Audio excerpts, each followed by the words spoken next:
Hi, David Choate coming to you live here from my living room.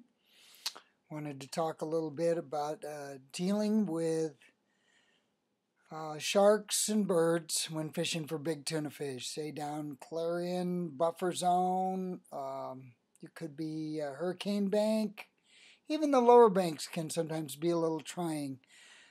Definitely a lot of bird life down at Puerto Vallarta and El Banco and outside the Tres Marias.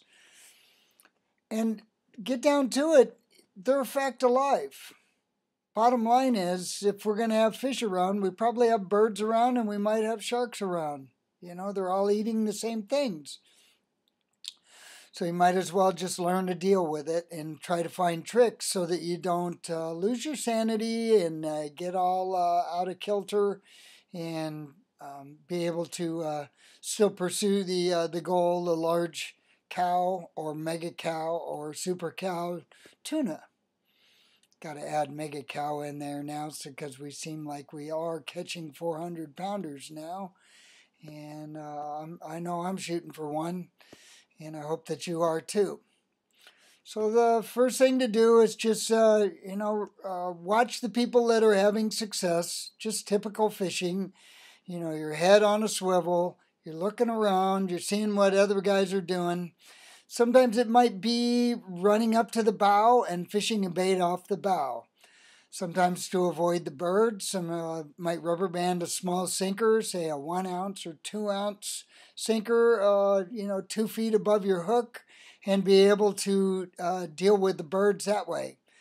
Sometimes just dropping your bait right next to the boat is a good method for avoiding the birds.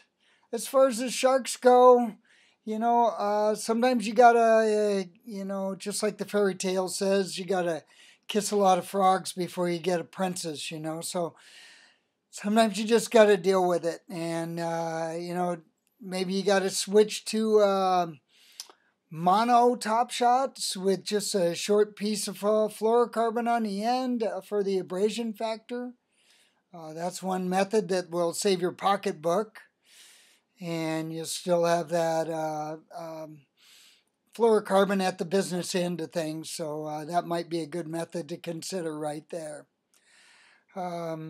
Avoiding the sharks, I'm going to write a little bit about some of my exploits of chunk fishing. I went through a lot of sharks before I caught cows. But I'm really glad that I stuck with it because the chunk bait is a good way. As Rollo used to say, if you want a lunker, be a chunker.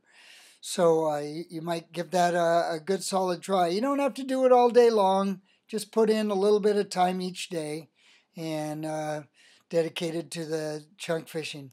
And, a lot of people think that the chunk fishing is good in the dark. I've found it to be a very good thing in banker's hours, say like 9 a.m. to 4 p.m.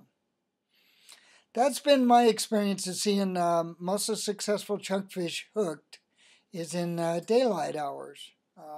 Why that is, I have no idea, but I've been keeping track of things for quite a while, and it sure seems to me like it's a good bet to be chunking between those hours. A lot of times I've hooked chunk fish like right at first call for lunch, and not much going on. Don't see a lot of boils around, and here I am soaking a chunk, and whammo, I get bit right as they're calling for lunchtime.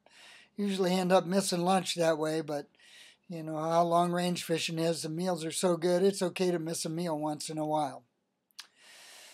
So I'm gonna write a little bit more. I just wanted to try and get something different into the blog this month, so I'm trying this webcam thing, and I hope to explore and maybe bring a little bit more to this each time that I do a blog. Thank you guys for tuning in, and more to be coming in the text. Thanks.